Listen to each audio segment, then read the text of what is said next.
రైతు లేనిదే రైతు లేనిదే జై జవాన్ రైతు లేనిదే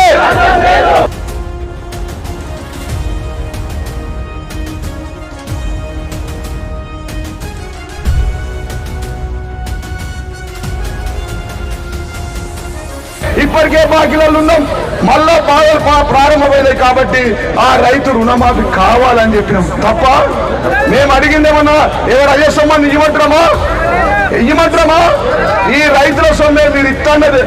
నేను ముఖ్యమంత్రి గారికి రైతు ధర్నా నుంచి నేను డిమాండ్ చేస్తా ఉన్నా. మా 3 నియోజకవర్గాల్లోనే 95,000 మంది రైతులకు రుణమాఫీ జరగాల్సి ఉన్నది. తప్పకుండా ఎలాంటి షరతులు లేకుండా మన అప్పుడు లేని షరతులు ఇప్పుడు ఏం పెట్టకుండా తప్పకుండా ఈ 95,000 మంది రైతులకి 3 నియోజకవర్గాల్లో 2 లక్షల రుణమాఫీ చేయాలని చెప్పి నేను మీ అందరి అనుమతితో ఈ ప్రభుత్వాన్ని డిమాండ్ చేస్తా ఉన్నాను.